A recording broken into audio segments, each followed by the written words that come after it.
6 दिसंबर 2023 का दिन था।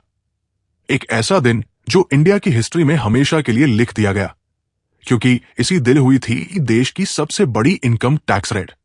सुबह सब कुछ नॉर्मल था, लेकिन कुछ ही घंटों में न्यूज फ्लैश हुई। कांग्रेस के एमपी धीरज साहू के मल्टीपल लोकेशंस, ओडिशा, झारखंड और वेस्ट बंगाल में एक मैसिव रेड शुरू हो चुकी थी।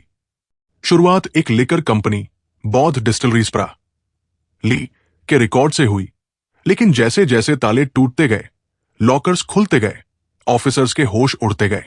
हर रूम से कैश के बैग्स मिलते गए, नए नए बंडल्स, 500 रुपए के नोट, इतनी तादाद में मिले कि नोट काउंटिंग मशीनें थक गई, ओवरहीट हो गई और बैंक से और मशीनें मंगवानी पड़ी। गिनती 1 दिन 2 दिन नहीं, पूरे 12 दिन तक चली और जब आखिरी गिनती हुई तो सबके होश उड़ गए। 351 रुपए करोड़ कैश। ना कोई अकाउंट में, ना किसी ऑडिट फाइल में, ना किसी रिटर्न में मेंशन। यह था काला धन जो सालों से छुपाया गया था। जब मीडिया ने यह खबर दिखाई तो हेडलाइंस ने देश को हिला दिया। एमपी के घर से पैसों के ढेर, बैग्स भर के कैश, इंडिया की सबसे बड़ी रेड।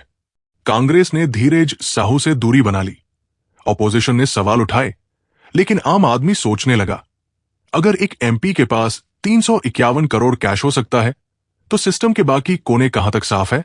यह सिर्फ एक रेड नहीं थी, यह था एक पूरे सिस्टम के काले सच का एक झलक। लेकिन सवाल यह है, क्या यह सिर्फ एक आदमी की कहानी थी या इसके पीछे एक पूरा नेटवर्क था? क्या यह पैसा पॉलिटिक्स का था या बिजनेस का? और सबसे इंपॉर्टेंट, क्या यह पहली और आखिरी रेड थी या ऐसे और राज अभी छुपे बैठे हैं? आप क्या सोचते हैं?